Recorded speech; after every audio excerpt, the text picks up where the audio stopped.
Hello, everybody. Welcome to Manor University, where Michael Hamilton and Roger Bodee will be doing replay analysis on either the latest and greatest Flesh and Blood matches or matches that are going to be submitted directly to us by our patrons. So we plan on rolling out a Patreon pretty soon, and this is going to be content that's going to be exclusive to patrons going forward. But it's just something that we're trying to do in order to start making additional, really high-depth detail, quality content that people can really learn and use to get better at the game. Yeah. So, for our first episode, we're covering the World Finals match. Me, Michael Hamilton on Iyslander versus Christopher Yali on Briar. So do you want any context before we even go into this? Before we start watching the replay analysis, like high-level thoughts about this particular matchup? So, Iyslander versus Briar, similar to Iyslander versus many aggro decks, your goal is to keep their life total, or get their life total low at a similar rate to them lowering your life total. So, like, as long as you don't fall too far behind, you are in pretty good shape. The main ways that Briar and other aggro decks look to overcome the strategy from Iyslander is having really large turns where they do tons of damage. For Briar, it's usually on the back of Channel Mount Heroic, but there can be other big turns, but that's the main one. So the main thing you're trying to do is pressure good amounts of damage, make reasonable exchanges, and always try to have some good disruption for their big Channel Mount Heroic turns. Okay. Makes a lot of sense. So Chris is higher seed here, so he got to choose to go first or second. I believe he chose to go first. That makes a lot of sense, right?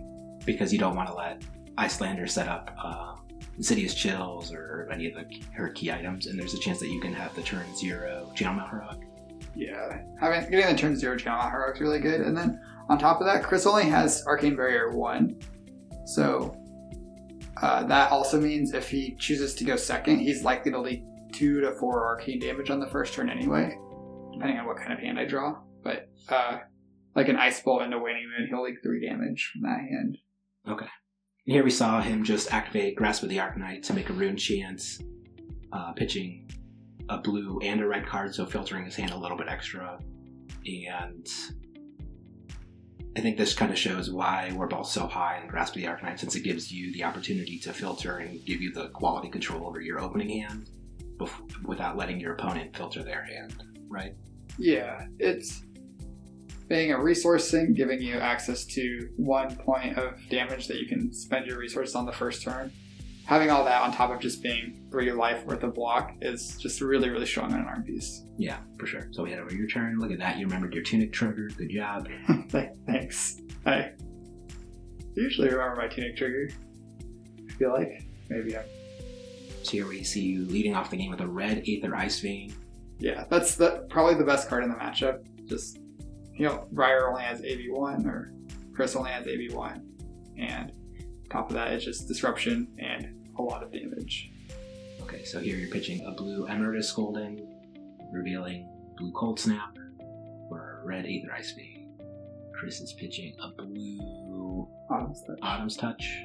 Yep, so this is a pretty typical interaction where they have Arcane Barrier 1 with a blue and then have 2 floating to pay for the Aether Ice Vein, discard or pay 2. Do you remember what your last card in your hand is? I do not. I'm assuming it is either another red card or another ice blue. I don't remember what it is though. Okay, here we can see Chris's hand right now is Snot Arcanix, Nimblism. Should be one more card. Yeah, and then his Arsenal. I couldn't make out what that third card was. Oh, this is a blue Brain Freeze, I'm pretty sure. Okay. The Arsenal here. And I think it is close between Arsenal and the Brain Freeze and the Cold Snap. Cold Snap's pretty good, but... So, if there was an embodiment of Earth token, and you got to respond to the embodiment of Earth, is there any merit to then going with the Cold Snap over the Brain Freeze? Yeah, it's definitely more appealing when there's an embodiment, because a lot of the time Briar will just lead with her Arsenal to play around Cold Snap, or a lot of decks will lead with their Arsenal to play around Cold Snap if you don't have a window to do it. Mm. But with the embodiment, that would make it more tempting to Arsenal the Cold Snap because of that. Gotcha. to receive that Sonata Arcanix.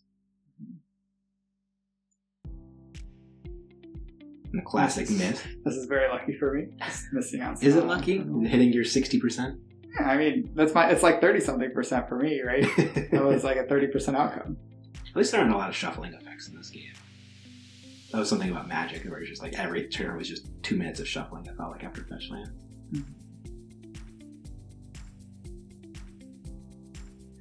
So I could have responded to the Sonata here with the Brain Freeze, but if I respond and put the attack on top, he's reasonably likely to just get the attack back with the Sonata.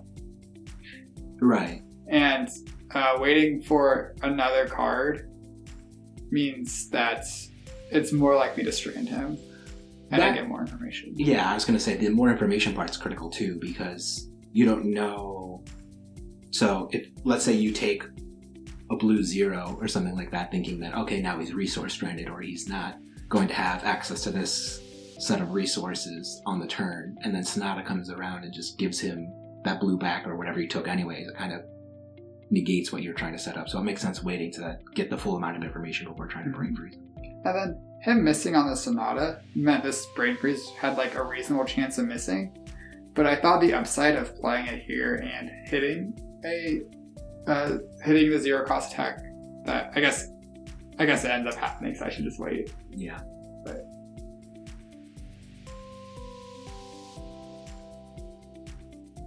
so I'm like a little bit worried here because the Sonata didn't hit, and I was expecting to like be able to just take what the Sonata hit here.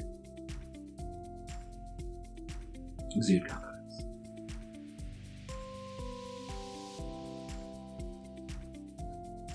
So now, right now, your hand is Heart of Find All, Scar for a Scar, Polar Blast, and Blue Ice. Oh, Blue Amulet of Ice. Yeah, Amulet of Ice. So while your life total's still...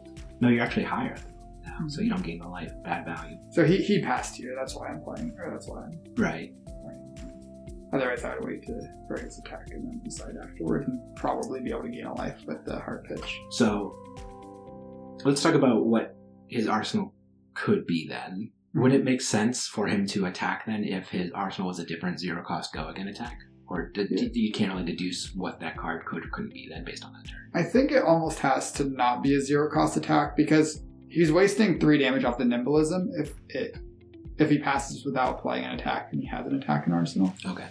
So 3 damage is worth reasonably more than Embodiment of Lightning most of the time. Except like on your big turns maybe, but... Yeah, that makes sense.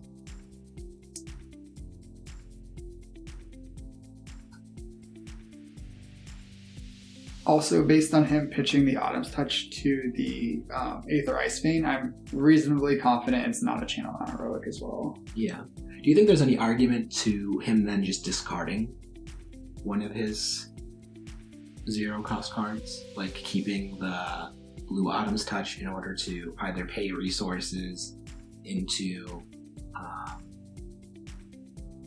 the Star Arcanix if he wants to. 1, 2, if you reveal the Blue Cold Snap, so there's a chance that you're like, I guess you pitched it, but that was before he made the decision what to discard, right? You let the Aether Ice Vein resolve, so if you give him a Frostbite on that turn and he has all red liner red hand, those blue resources could have mattering. I think a lot of people tend not to want to just discard a card to the effect. They're like, it's bad value. Mm-hmm. Like, I'd rather just pitch in order to do whatever. But sometimes if like your hand just functions, I want to see just better naturally, but it functions better through the future disruption that Iyslander is going to present, keeping that blue could matter a lot. Yeah, I agree with that. And in the end, it's only a net difference of 1 damage that you're giving up to keep the Autumn's Touch over one of the reds. Mm-hmm. So I think like that is a pretty reasonable argument for just holding the Autumn's Touch. And if you do hold the Autumn's Touch and maybe discard either the Nimblism or the Exude Confidence, then you can play the Sonata for X equals 1 and still have 1 floating to kind of hedge around the ice disruption. That, or he could make another Rune Chant here. He could activate Rest the Arknight again, instead of just passing. So you wouldn't have been able to Brain Freeze that Blue Autumn Touch out of his hand maybe you wouldn't have cast the Brain Freeze then at that point either. But I think it might have actually led to just a better turn overall had he... Maybe we're just like saying like result-oriented thinking there, but I just thought it'd be interesting to discuss the alternative of discarding something like either Sonata or the Exude Confidence instead of pitching. Mm-hmm. So, in the world where he discards Exude and plays Sonata for 4 cards for X equals 1, that's 4 hits to try to find a new 0-cost attack, and his deck was pretty full of them. Mm-hmm. So, doing that, and then that leaves you 1 floating resource to pay for the Frostbite, and when you combined it with Nimblism, if I don't give him a Frostbite then the Nimblism plus the Sonata will give the Embodiment of Lightning that he can attack, and then swing or set a Thorn. So, I think that line kind of hedges around an ice card pretty well, and also presents a good amount of damage. Yeah. Okay. And it's more efficient if I don't have the Frostbite there, or it probably ends up being more efficient. So you were going to deploy an Amulet of Ice and then attack with the Scarred for a Scar. Because the Scarred for a Scar would not have Go Again right now because you're winning the game. Unlucky. My Scar is so bad it doesn't have Go Again. Oh, by the way, I like your sleeves in this matchup. They're really... They're really good sleeves. Thank you. So now he has that Exude Confidence, what looks like blue Weave-Earth, blue Earthlore Surge, and an Amulet of Earth. I think that's right.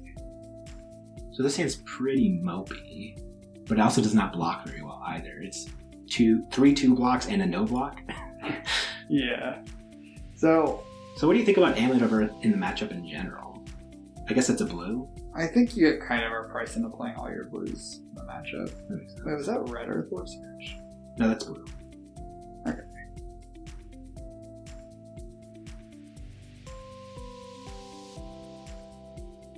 We still don't know what his arsenal card is at this point in time. Here we go. Red. This Earthlore is red Surge. Earthlore Surge. Okay. That's right. So that makes a lot of sense because we knew it wasn't a 0-cost attack. And we knew it wasn't Channel Out Heroic. Or we were fairly confident it wasn't Channel Out Heroic. Right. So red Earthlore Surge checks out. Yeah. Now, in your hand is a Sink Below. Sink Below, Scar, Insidious Chill, and Blue Aether Hail. Yeah, Blue Aether Hail. So, and I have a Polar Blast in Arsenal here. Right. So if I play the Polar Blast, it gives him a Frostbite, but its 0 costs will still be playable, and you can still use the Tunic to get Go Again. Right. To swing the sword off to Go Again. Importantly, yeah, I was going to say that the Tunic's on 3, so that kind of hedges against a lot of your like smaller points of disruption. Put an 8 on it. It must be a yellow Earthlore Surge. Okay.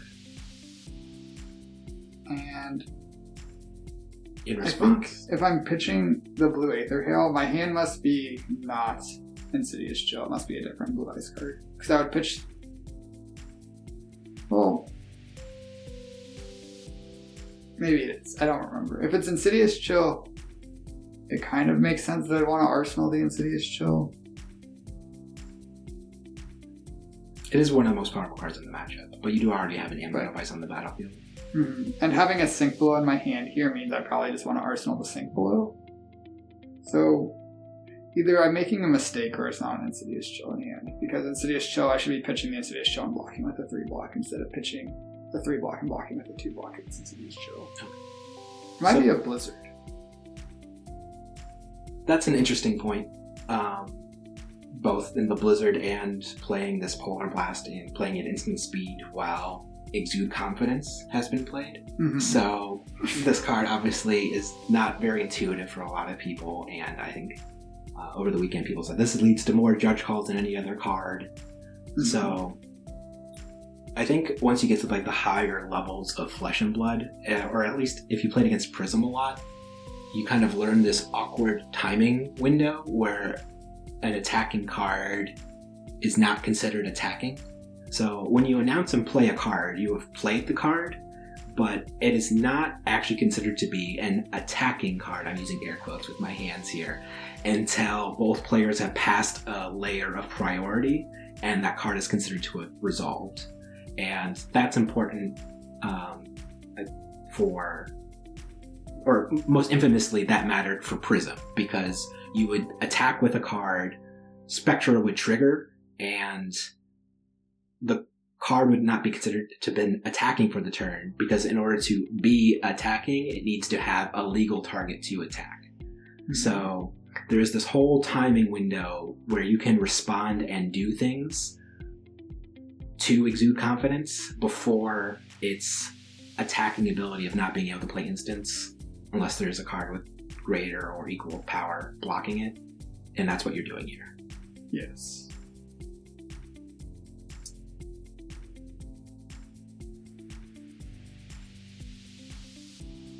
Here you draw that. I draw the second sink below, yeah. which is... Oh, and you're about to call a judge here anyways, because you're like, can I Blizzard this? Yeah. And I was like, Michael, you know you could Blizzard this. I was fairly positive, which is why I pitched the Aether Hail before I called the judge, because I had the Blizzard in hand, and I'm like, pretty sure I could do this, but again, it's good to just double check when you're not 100% positive. Yeah, I remember being frustrated when I was watching this, because I was like, Michael, we've done this. This has come up in our playtesting before. I knew there was an errata to Blizzard at one point too, and I was pretty sure that didn't mess up the ruling, but yeah. So I just make sure with the judge that I can Blizzard this. I think the judge ends up having to go check with somebody to make sure. Chris is like, he tells me, yes, you can do this while we're waiting on the judge call. Yeah. Oh, yeah, he's even though. But I guess it's the finals. Better safe than sorry. Don't want to try to win the finals by being labeled the cheating Michael Hamilton. And then this is me. I'm telling Chris, I'm like, I told him it was a Blizzard because it doesn't matter that much. I'm like, I probably should have called the judge before I pitched the Aether Hail. Yeah.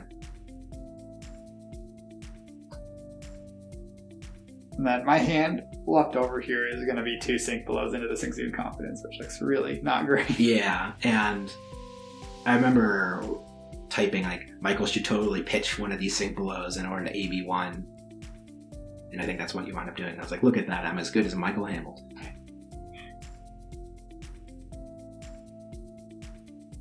Yeah, it's the second Frostbite, so his turn's basically over.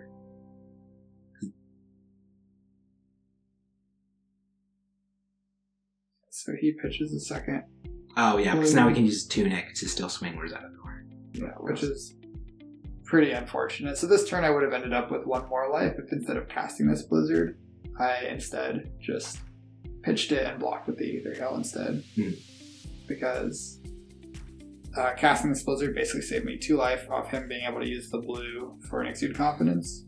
And we can think back to the prior turn cycle in which he blocked with just a blue Earthwar Surge, and he probably wouldn't have blocked with a blue like that so inefficiently if he wasn't blue heavy. Yes, that makes sense.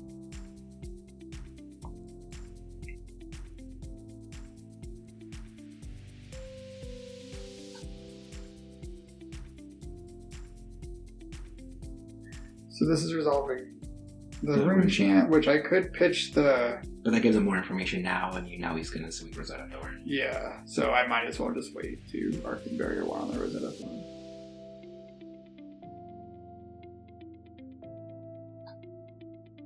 And then here I take the 8s, going to 27. Yeah, but you had quite a large life total advantage built up between just starting off with that red Aether Archbane and then the waning chips. Mm-hmm. Yeah, my opener was pretty good, and then I got 3 damage off the waiting room here. So. Yeah, I think the only way your opener could have been better is if you would have seen a channel like Frigid by now, some way, somehow. But aside from that, yeah, it's very good. Definitely can't complain. Then this double Sink Below hand into the Exude is pretty awkward, but yeah, can't really complain too much. So I just AB1 and take 3. Yeah, because Exude Confidence is still on chain. Mm-hmm. So still no instance or defense reactions being able to play.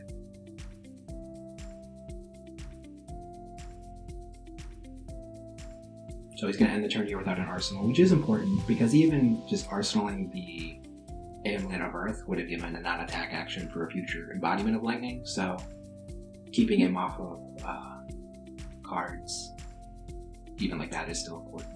Yeah, so in that sense, the Blizzard may have been better than just blocking for 3 because it did keep him off an Arsenal. Because he could have turned the Amulet Device into 2 damage off Exude, or he could have just Arsenaled it and had it later. So maybe it does end up being fine how that happened. And then real quick, we had a discussion about the embodiment of Earth there, how he missed the trigger. And when you miss a beneficial trigger, your opponent gets the opportunity to put it on the stack they want. He asked me if I want to give him the embodiment, or the judge. I don't. So, but you have to make a decision, and you didn't want to give it to him because you weren't going to respond to the embodiment on his turn, and you don't want him to having extra block value for this physical attack you're presenting. Exactly. Yeah, because I'm arsenaling a Sink Blow here, so I'm not going to respond. I wouldn't respond to it going away. So. Yeah, we see his hand right now is another Earthlore Surge, Swarming Gloomveil, Tome, which is the Gorganian Tome, and another blue Earth card. It's very blue heavy again. Yeah. And importantly, he hasn't seen his obviously most important card in the matchup, which is Channel Mount Heroic. Yeah.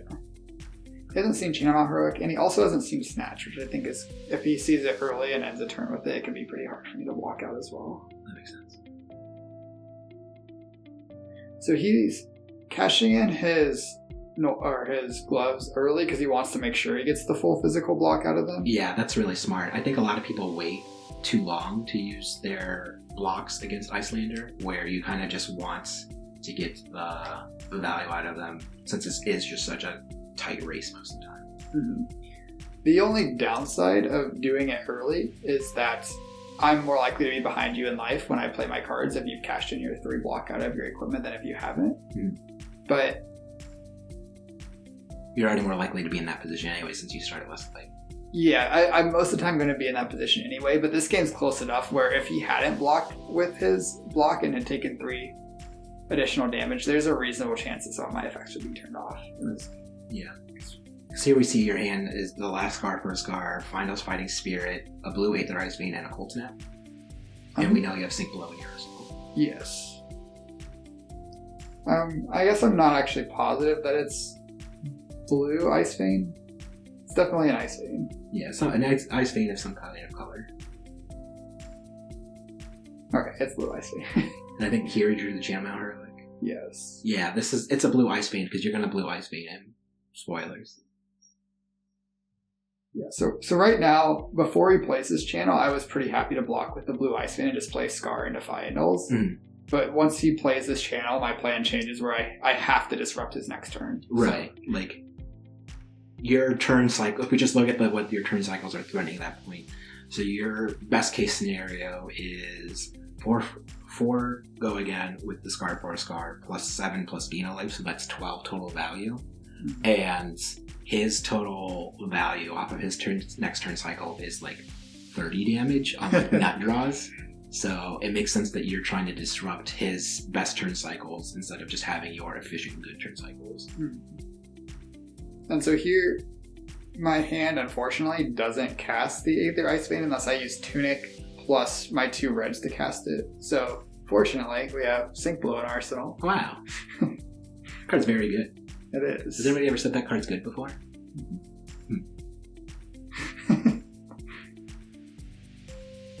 So here's 7 damage, but you still have a good amount of life cushion too, even if like you didn't have a Sink Below here, where it wouldn't be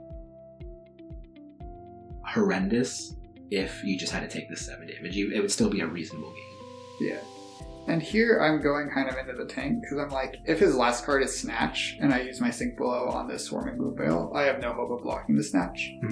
But if his last card isn't a Snatch and I kind of like wait on the Sink Below and he just like swings through Zenithorn or even worse, just Arsenals, then I'm not able to use a Sink Below and that makes me unable to use my hand efficiently. So I eventually decide that I have to just Sink Below this and hope his last card isn't a Snatch. Yeah.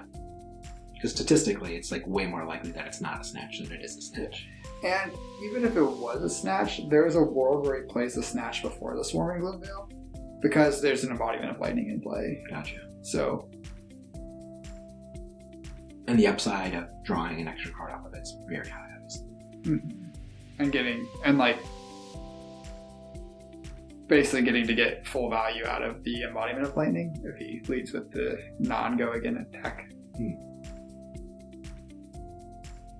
And then, very lucky, draw the blue. Michael Hamilton lucky, I can't believe it.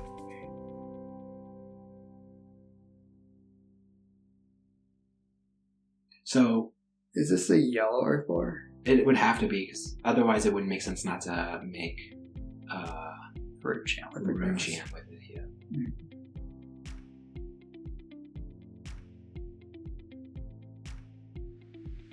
So I'm briefly thinking about, would I rather Brain Freeze than Aether Ice Feint? Because Brain Freeze I can guarantee I take away a 0 cost attack. And if I do Brain Freeze instead of Ice Feint, then I want to be blocking with one of my cards to use my hand efficiently.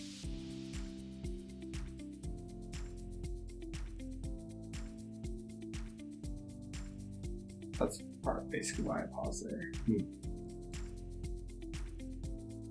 So once again, critically, he does not have an arsenal, so he's just going to be playing out these next 4 cards.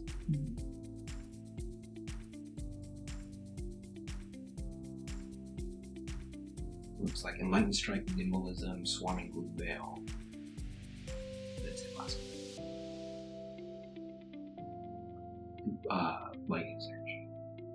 So just 4 0-cost attacks, which isn't great for him. He still has Snapdragon Scalers to get good value off of it, but it's obviously not ideal. Especially considering there's not a blue in it from what I can see. Yeah, he drew so many blue resource cards earlier that this kind of just, it kind of makes sense that he'd have a resource light hand at some point. Yeah. It is also pretty fortunate for me that it happens on Disruption. I guess it wouldn't really change a lot though, because I have the Disruption here.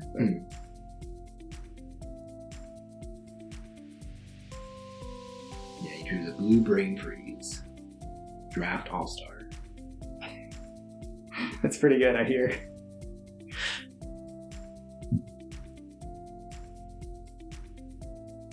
So this is pretty close to his Nightmare situation, given that you also have the Amulet of Ice. So you just get to completely tear his hand apart. And I guess in the best case scenario here, what would be best for him would be to have a blue in his hand and then Tunic on 3. Because then he could at least just pay through the double tax with only 1 card. But here you get 2 full cards of value out of his hand. Yeah, and most critically is the fact that this Cold Snap, I get to respond to the embodiment and tax him a full extra card in order to play his last attack. Yeah. And even if he had an arsenal, then you'd be freezing. That's true. So he's playing around the Cold Snap beautifully by not having an arsenal. So I know I'm Cold Snapping here. I'm just debating how I want to pitch, how I want my turn, what I want my turn to look like. Yeah, no reason to rush it through. I imagine you're gonna try to Brain Freeze him again. Yeah, so I'm pretty sure that I'm not gonna have an extra resource to block with the Brother in Arms because I want to play the Cold Snap and Waning Moon. So eventually I end up pitching the Brother in Arms to do it. Makes sense. And then I'm looking at this Insidious Chill and I'm thinking about life pools and thinking about how many Ice Veins I've gone through and seeing if there's any world where I can cast it when I'm already at 18. Yeah, which doesn't seem super likely.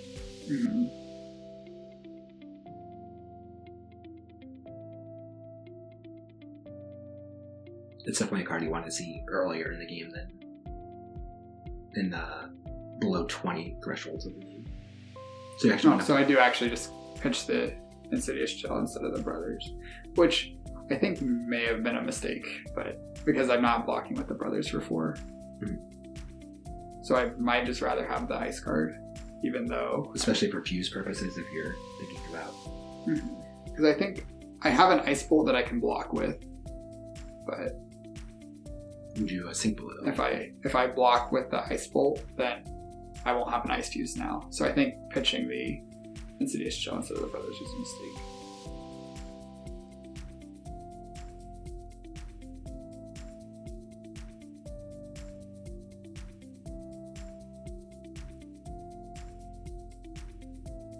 So I was just thinking if there was any other card he should have kept in his 4-card hand between the Nimblism, Swarming Loop Veil, and Lightning Strike, and Lightning Surge, and I think he kept the 2 highest priority cards. I was thinking that since he knew you had the Ice card, if there was any merit to just not keeping the Lightning Strike, in case for whatever reason you decided it wasn't worth casting the Ice, that's the upside for it, and ultimately any other red card does the same function. Mm-hmm. So I think here I ended up sinking the Brother-in-Arms, which is just like an extra risk, whereas if I just kept the, what's it called? Insidious Chill. Insidious Chill, then I wouldn't have to risk that, but we sink and we hit basically the perfect card. Yeah. Ice card that I'm happy to play out. Yeah. This was an interesting hand to pick apart, so I think you wind up taking the Sonata Arcanics, right? Yeah, so here I'm looking at this hand and I'm like, there's not really anything to do with the Sotomaro except pump the Exude Confidence. So if he goes Rabble into Exude and pump with the Sotomaro, that's a 10 damage 3-card hand. It's not that strong. If I put either Exude or Rabble on top, then he can pitch the Sotomaro to play the Sonata. And potentially redraw whatever you put on top anyways. And potentially get 2 points of value with it. Since he has his blue, I'm not really going to tax it. I'm just arsenaling this Amulet of Ice, so I can give him a Frostbite, but that's not really going to... And importantly, I don't think there's a good way for him to go attack, non-attack, to swing with Rosetta Thorn either, so taking the non-attack makes sense. Whereas, like, if I leave him with Sonata and he goes Sonata into Rabble, then Rosetta Thorn's turn on. Okay. Let's take a second here, though. I think at this point, I could check the chat if I wanted to. I might have posted... I'm like 95% sure you win this game. How confident, like, what's your sense of this game right now as it is? So, a couple things. So first, we got through the first channel unscathed. He's not channeling me this turn, and I have an Ice card in Arsenal. So I'm feeling pretty good about... And a premium Ice card at that. Yeah. Amulet of Ice. Which, the only concern is if I would play the Amulet of Ice and not find another Ice juice before the game ends. Which I would be much more worried about if this was a channel turn or a turn he was going to do a lot. He just has a 3-card hand, I think, with no arsenal here. Yeah. And looking at his life total, he's almost within striking distance. So what is, like, especially with Metacarpus nodes, what do you think is like the critical life total that you start feeling like, okay, like they can actually just die at any point in time if I draw the right hand now? So it's usually in the 3 to 6 range when I feel that confident, but that's given they have like AB2. Since he's on AB1, Emeritus Scolding plus Metacarpus nodes plus Wand is 8 damage that he can only reduce 2 of. So that's 6 damage without even using my Storm Striders. So if I Storm Striders a pretty good card, like another Emeritus Scolding or a red or yellow Ice Vein, or even an Ice Bolt, then that kills him from 10. Yeah, that's what I was thinking. I was thinking 10 to 11. Is kind of like the critical range where you start feeling like, okay, like I can win this game on any turn cycle from here on out. And what's critical about that is that means he only has like 4 to 5 life total points to give up before his turns start completely falling apart. Because once you're in that life total range, playing your turn is terrifying. Because you're just like, well, if I pitch and play my cards, I don't have cards in my hand anymore, and I need my cards in my hand in order to play defense. So it just feels like you're just locked out of the game at that point, which is, I think, Iyslander's biggest strength that often, I think people talk about, but I don't think they realize how impactful it is on those end game states. That makes sense.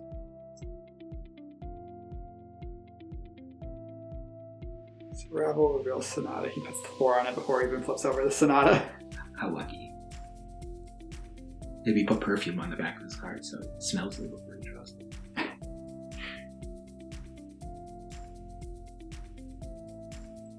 So here you have that Emeritus Scolding. We were just talking about that.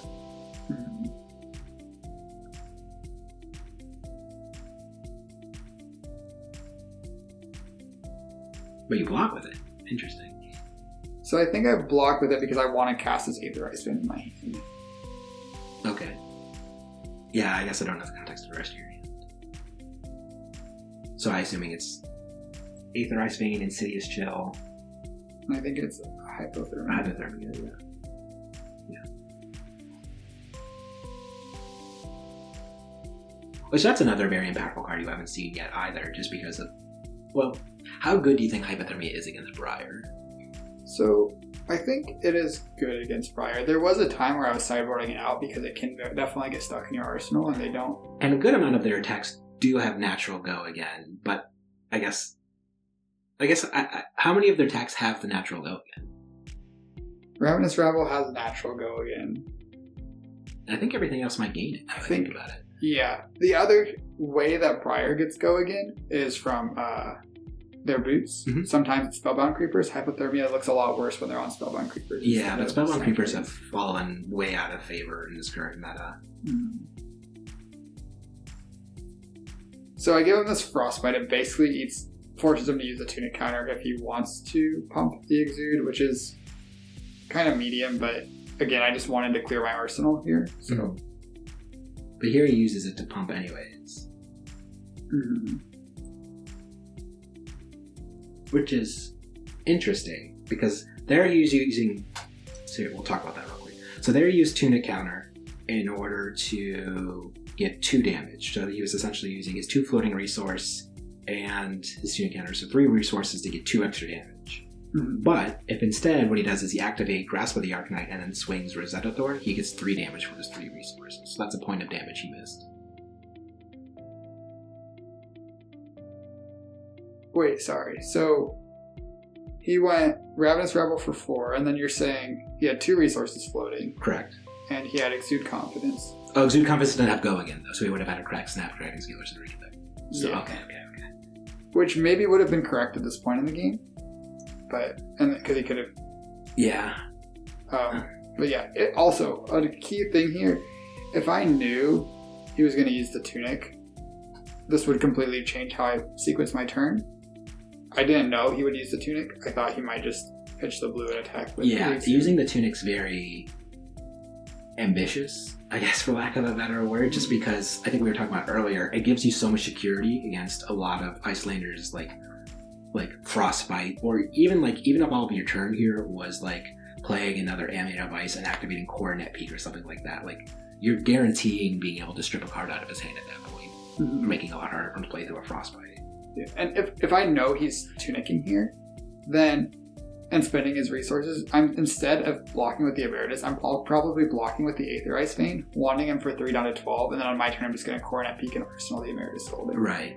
Not knowing that if he'll have his Tunic up, or expecting him to have his Tunic up, makes me feel like I can't use Coronet Peak, or I can't plan to use Coronet Peak, and that's why I end up using the Ice Vein here instead. And then Hypothermia is also not a card I'm super stoked to Arsenal here either, but it's fine. Yeah. It does punish him for not using the Snapdragon Scalers earlier. Mm-hmm. So maybe that's a point to try to use the Snapdragon Scalers for value earlier in the match instead of later, because whenever you know they're going to be good, you don't have that opportunity to get blown out by Hypothermia. So he goes down to 11. I'm wishing this was like an Aether Hail or a Polar Blast or a Cold Snap or just something that would be more efficient. Yeah. And then I'm popping the Amulet here because it might be my last chance. Yeah. You don't have that many Ice Fuse cards left. Mm-hmm. So it's and then the game's also ending pretty soon when we're both at 11. Yeah. So here we have Blizzard, Channel Lake Frigid, which importantly, I think it's the most impactful card you haven't seen up until this point. But obviously drawing it here now is still very, very good.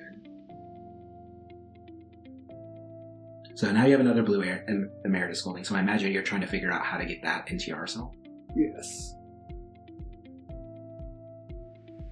So I think you just play the Hypothermia, you don't do anything, attack, or block, or do you wand him? I think I Hypothermia and wand here. And just take the 4. And take the 4, and then I send back the East. I think I'm going to send back the East Strike for 7 and Arsenal is Golding. Yeah, so the game's basically won at this point then. This game's basically over. Is there any combination of cards that Christopher could draw in order to get back into this game? So the biggest risk I have is when I Arsenal... So I play Hypothermia, I want him down to 8, mm-hmm. and I Arsenal my Emeritus Golding. If I don't draw another damage spell for Storm Striders, I don't actually have lethal. So if he follows this up with a pretty solid just attacking turn where he goes like maybe... yeah, but at that point, that hand's just a blocking turn then, right? Right. But... And then you'd kill him on the following turn cycle, ideally.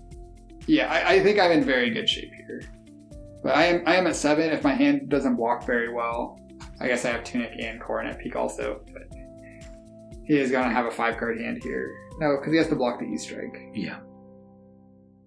Yeah, the game's probably locked up at this point, or pretty close to locked up at this point. You almost reveal it. Here, I don't even need this channel. See this channel like Bridget? I don't even need it. Go right to the bottom. You're dead.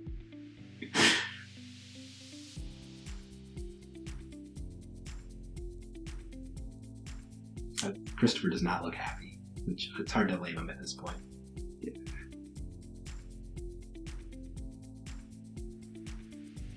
I've been there before. I think we all have, where like you just want to win the match so bad and you're just looking at your cards like you just don't have the tools. You just don't have it. And it's so sad in Flesh and Blood because like normally your cards are so dynamic and there are so many possibilities open to you that when those windows of opportunity close, it's like, I don't know, it's just like a very crushing feeling. I know it doesn't happen to you very often, but...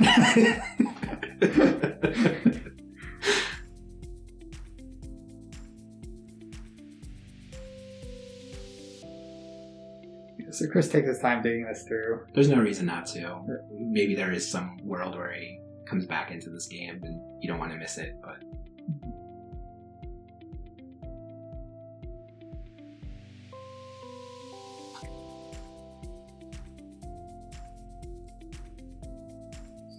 Looks like he's blocking for 6, going to take 1 down to 7, and then I need to draw a card that deals 1 damage and enough resources to play Scalding Wand and activate nodes twice in Sinistr's.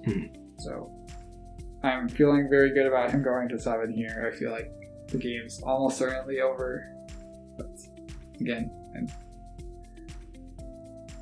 wait for a second. I see the Ice Bolt. I see at least 2 blues. Feeling very good. There's an Aether Ice Vein in there, I think.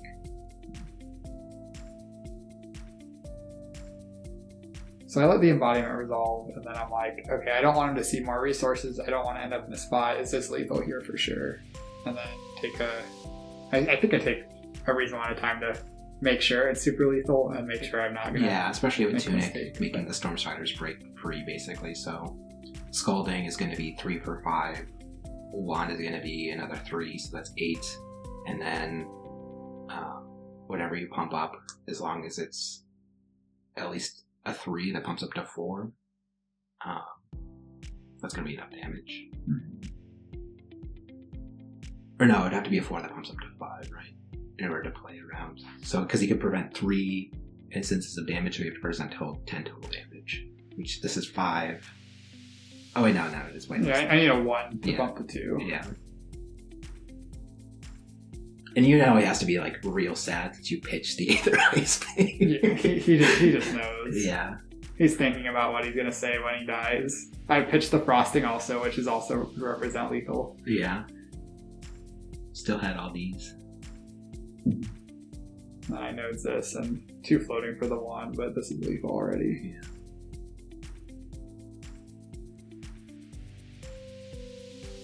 Okay.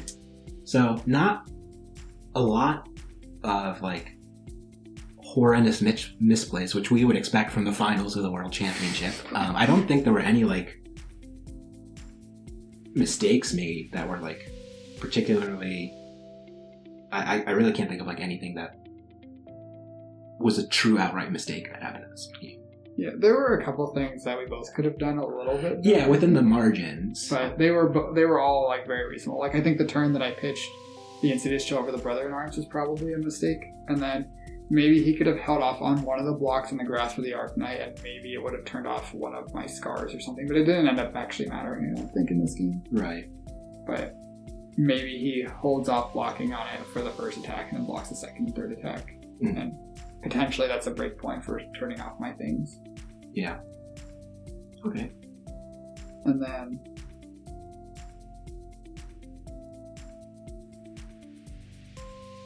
I don't know if there was anything else. Yeah. Like I said, it was a really clean game, a really good game. But as you were saying, though, there are still things you guys could have done better, and that's why this kind of analysis is really valuable, especially for people like me or our listeners out there who aren't at Michael Hamilton levels of greatness yet, where we're just trying to like improve and really like learn how to think about the game and what individual turn cycles look like and matter in the broader context of a particular match. So I think the series will be really helpful for learning those kinds of lessons. So thanks for taking me to university, Michael. Yeah. Anything else you want to say before we wrap up? I don't think so. I guess actually there is. I do think that, like we were talking about in our ways to get better at Flesh and Blood, I think like this kind of replay analysis is super valuable, and even like in the finals there were things that we both probably could have done slightly better, and you aren't going to notice those in the heat of the moment a lot. Okay. Well, thanks for listening, everybody. If you enjoyed this content, like I said, it's going to be probably patron exclusive content going forward, just because it takes a lot of time. It's very detailed, and I don't know that it's going to be particularly interesting to a wider audience anyways necessarily, since it's so kind of in the weeds. But at least let us know what you thought, and we're definitely open to feedback about it, and we really hope that you continue listening and helping support us so we can continue making great content like this. So thank you very much. Next time you guys are doing replays reviews, always make sure you are minding the manners during the match. Thanks for listening. See you next time.